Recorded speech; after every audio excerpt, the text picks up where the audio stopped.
Greetings my guzzlers, we're coming up to Easter and actually I've left this a little bit late because I'm going to make a traditional, what has become known as an Easter cake.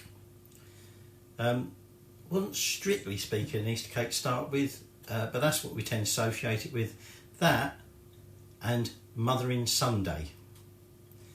I'm going to make a traditional Simnel cake, and this is based on a Victorian recipe. This is crocombre, I think it is, or crocrom, I can't, I'll have to check out how to pronounce that.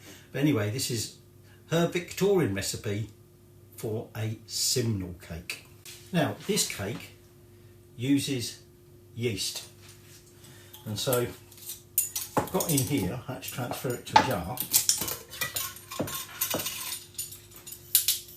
Because the pot I had it in, the way I like to undo it, we don't know, that's another story. So I'm going to add to 150 ml of warmish milk, 2 teaspoons of this yeast. Get that out of the way. So it's ready for on. And then, of my sugar that I'm going to be using later, I'm just going to take a teaspoon and I'm going to put that into there. And now I'm just going to give this a gentle mix together. And then we're just going to set it one side. We're going to start with our flour. I've got 225 grams of that, and then I've got 115 grams of butter. And we begin by basically rubbing our butter into our flour. Now, like I say, this is what is often referred to as an Easter cake, although to be honest they are sort of pretty much going out of fashion.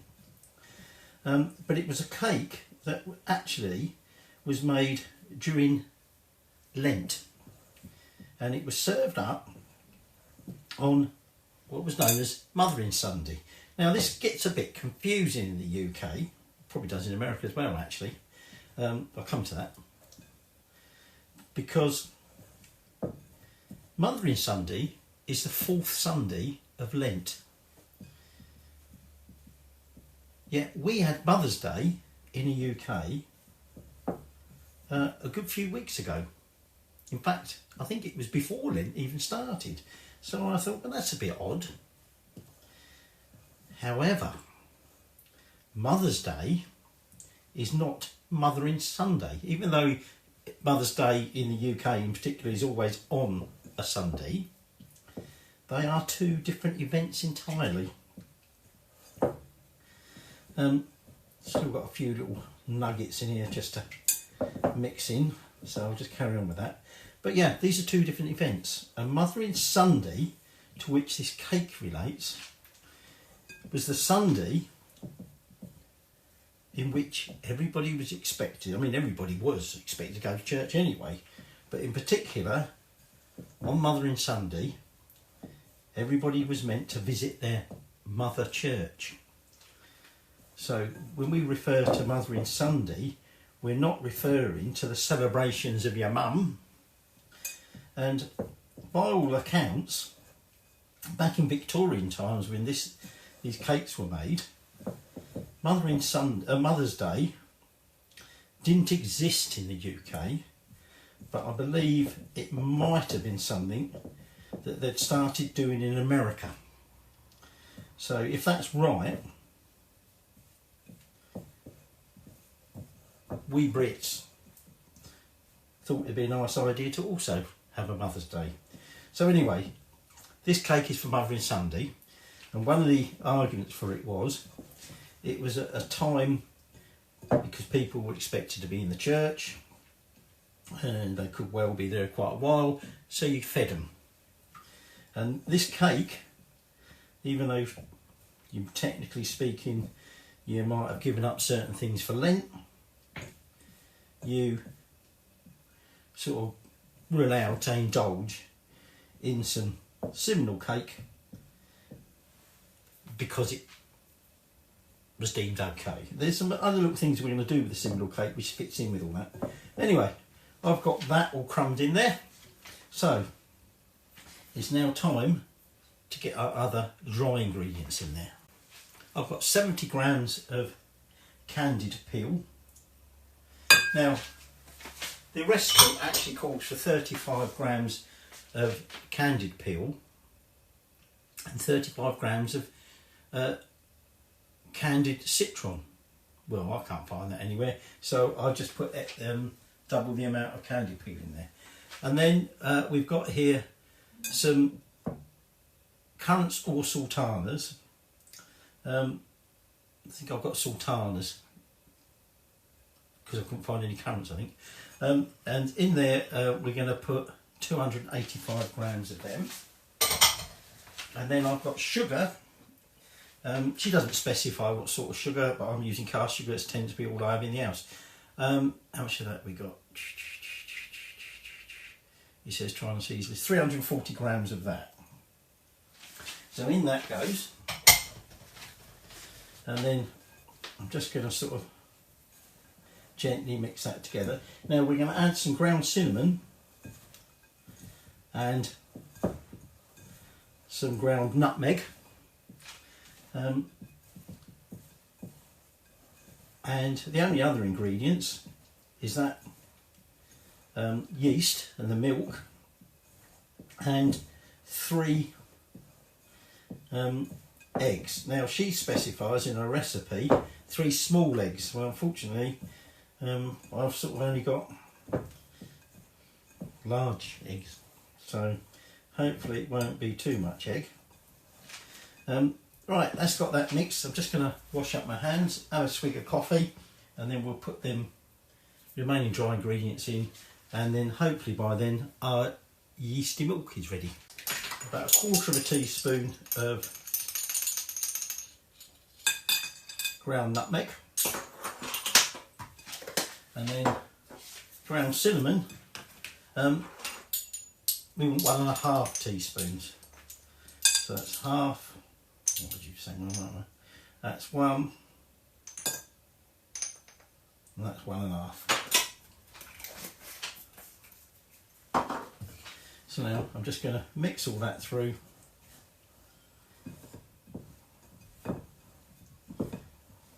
And before we add the eggs, we'll want to add the yeast. Now we bake this in an oven, and it is quite a long bake time, getting on for 3 hours. But prior to that, we're going to give it 2 hours to actually rise. So you know, this is quite a big undertaking, this cake. So once I've sort of got all that mixed together, I mean we are going to be mixing it all again when we add the other bits. But what I'm going to do is just create a well in the middle there, in where we'll put our yeasty mixture. So not quite there yet to put my yeast in, but while we're waiting, I'm now just going to take my eggs and we're just going to beat them. Some of you more observant people might notice there's a bottle appeared on the side there. And you may also notice I've got a really good steam down in front of me. The stain is because I'm drinking these silly little espressos, and even though the first one was fine, this second one, I suddenly discovered the lid doesn't fit properly, and I'm busy pouring it down my front. Not impressed with that one. So that's my eggs cracked into there. Now, the reason for the alcohol is that you won't necessarily see alcohol added to all recipes. However, this recipe, this Victorian one, did call for 2 tablespoons of brandy to be added. And I haven't got any brandy, and I was going to use rum. But then I discovered I had this orange liqueur, and I thought, well, actually, that might give it a nice little flavour.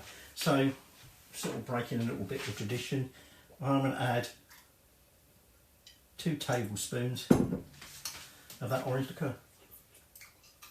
Very nice. A bit like entree-ish. So, where's the term Simnel come from? Simnel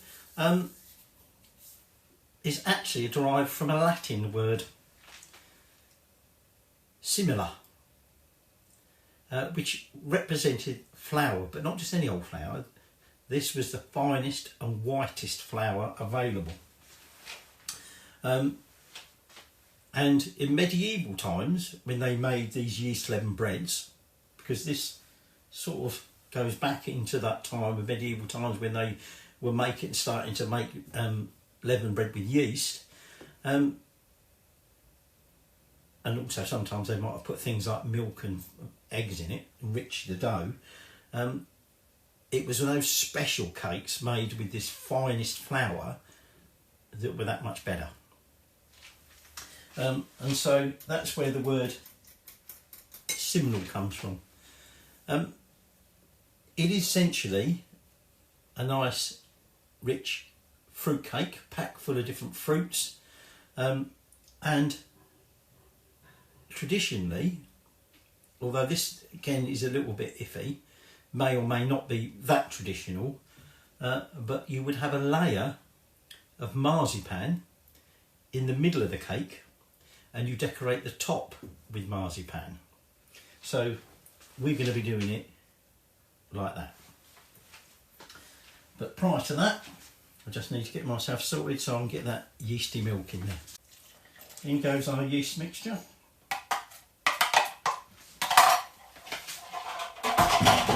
And in goes our egg, along with that optional brandy or whatever. And we now just want to mix this all together. Now, so I said to you, medieval times, it was like these enriched yeast leavened doughs. By the 17th, 18th century, it had become more like a pudding batter rather than sort of like a bread dough. And it was often, the way it was cooked, it was much more like a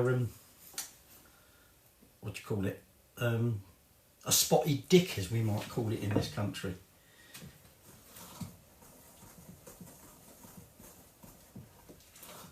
So we just make sure this is well mixed together, and then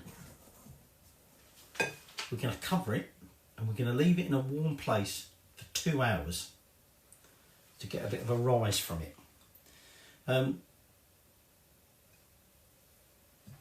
We're making a cake, but what I've just told you about was actually more like a pudding,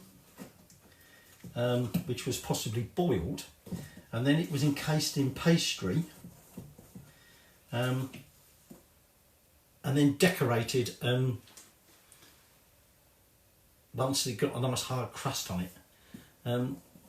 Apparently that's a bit like a Scottish black bun, which is a traditional Christmas food from Scotland. So I think we're okay with that. So 2 hours time. Now in 2 hours time, you want to make sure you've got your oven up to temperature, 160 fan, okay, and you're going to want a cake tin, which wants to be nicely lined and greased and everything. Oh, and your almond paste, because we want to put a layer of that into there. Right, so that's 2 hours now, and what I've done is I've got a loose bottom tin, so I'm going to bake this on a baking tray in case anything leaks. Lightly greased it and then lined it with paper, which I've also greased. I've also cut a circle because this is going to be up to 3 hours cooking, and if it starts to go too dark, we'll just cover the top. But also I'm going to use this as a guide, because remember, I want a layer of marzipan on the inside. So I'm just going to put that into about 2/3, I think. I think that will do. I'm going to wrap up the remainder. Now remember, this has a top layer.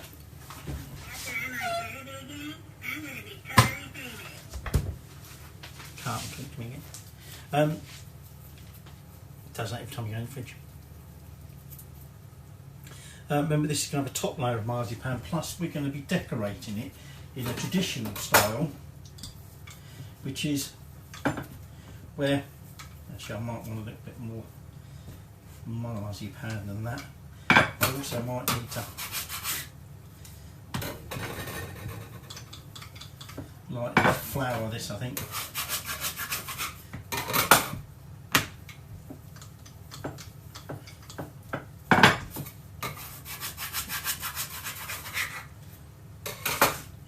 Actually, I'm going to get a bit more with marzipan. It may just mean my decorations don't have so much, but what I'm going to do is I want to roll it out till it's just slightly smaller. Actually, having said that, I'm not going to need to add a lot more. Slightly smaller than that, because I've got to fit it into the tin. You can see that it's been bubbling, and I'm just going to give it a little bit of a stir, just in case some of that fruit stuck to the bottom. And we're going to ladle, or spoon, or however you want to do it, about half the mixture into the tin.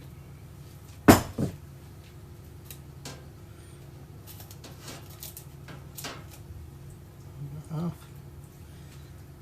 Give it another dollop. And then spilling it everywhere. Just that was my head, and I think I've just chucked that. And I've got batter all over the hat. Bang my head on the bloody door handle. But anyway, I think I've got enough in there. So now this is where I'm going to take that marzipan, and we're just going to drop that down on top, and then the rest of that cake batter goes in there. And initially I'm not going to cover it, but it's going to go in that oven, like I say, about 100, I think it's about 180, did I say? Oh, 160 fan, 180 if you're not a fan. Got to be a fan, haven't you?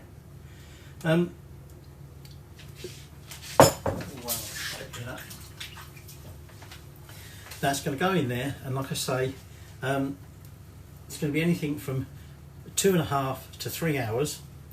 Obviously, we want to make sure it's cooked all the way through, and like I say, if need be, I will just cover it in case it browns too much.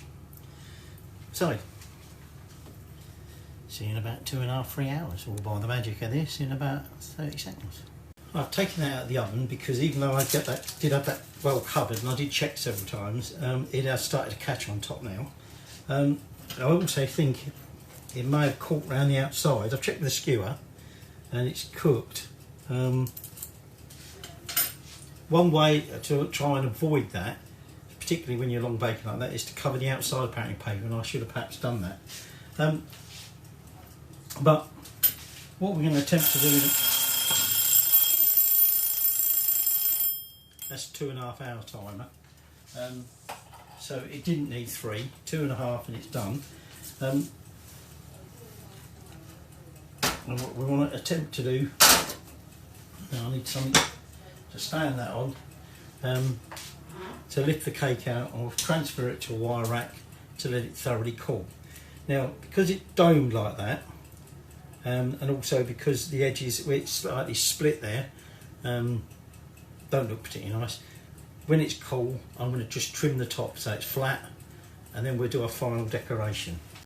So I trim the top off, and I actually trim around the sides because the whole of the outside of the cake, and I should imagine, actually probably thinking about it, probably the bottom is a little bit, yeah, the bottom's a little bit brown, but I think we might just have to leave that like that. So this is where now we're going to apply our final decoration. Now we want to have a layer of marzipan on top. Let me get my... but ideally I want some...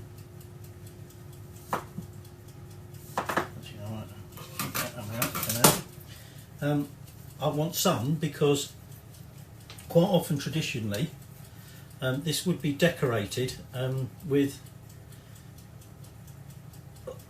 balls of marzipan.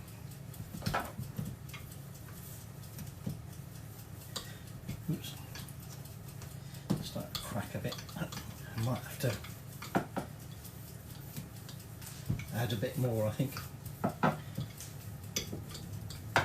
I've retained the thing from the top so that I can get an idea of the size, but I do actually want it ideally slightly larger. So I am going to use some more. So when I've got that rolled,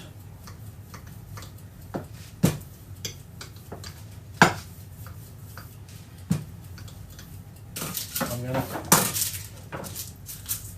trim it so it's about 1 centimetre or possibly bigger than that bit of paper. And bear in mind that now I've trimmed that cake, that bit of paper is slightly bigger. Okay, and then you're going to want some slightly watered down apricot jam, like we do normally with a cake when we're going to cover it with something, just to over the top of that effectively glue this on. So that's my circle cut. So now we're just going to apply this layer. And I might need just to get myself a little bit more, I think, and it is a little bit thick. And once I've got that all coated, we're then going to gently try and line up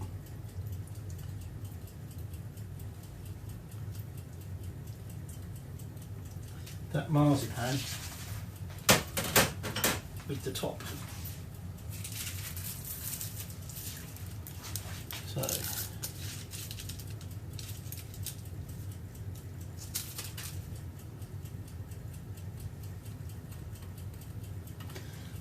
and what I want to do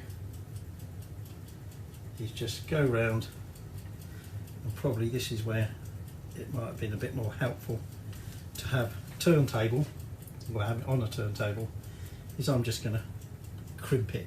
Now I could, and it does look a little bit messy actually thinking about it, so what I might do instead, I think, just so it looks a little bit neater, I'm not going to have an overhang, I'm just going to trim that excess off and have it tight against that.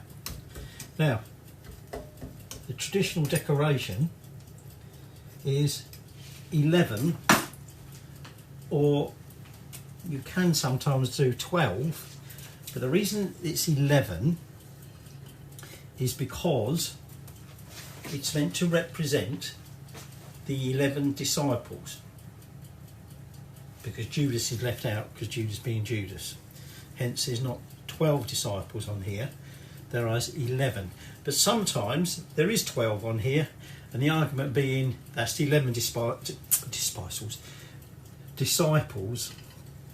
got an air bubble in there, and Jesus. So I'm going to attempt to, watch it, some bits of cake on some of this, to get 11 balls. I think just so we don't confuse anything, we're going to divide this up into 11. Actually, it might be easier to divide it into 12. And I'll eat one. And so we will just decorate them round the outside. And there we have our finished Victorian Simnel cake, complete with 11 disciples. You can't see the layer of marzipan in there, I don't think. Our next step, take a slice and taste it. And here we are, our slice. You can sort of see the marzipan. Interestingly, it seems to have curved up. whether that's as the dough underneath in the bottom half rose and cause it to do that. I can't think why else it'd be any different. But let's try. You're eating it posh, with posh, having a quick cake fork. Actually, it's still quite warm in the middle. Not warm, but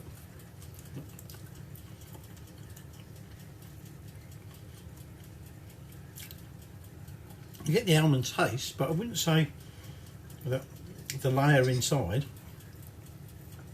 Oops, now it's falling apart. You've got the almond inside there. We've got the almond. Oh, it's all falling apart. I was trying to get a mouthful with perhaps more almond in it. That's definitely more almondy. But the bottom's not too bad. It is a little bit cool on the bottom, but not, I don't know.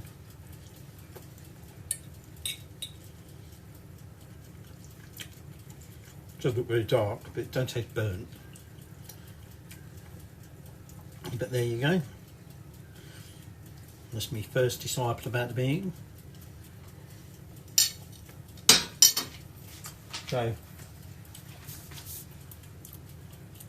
Mrs. Croquembé Victorian Simnel Cake, all ready for Easter.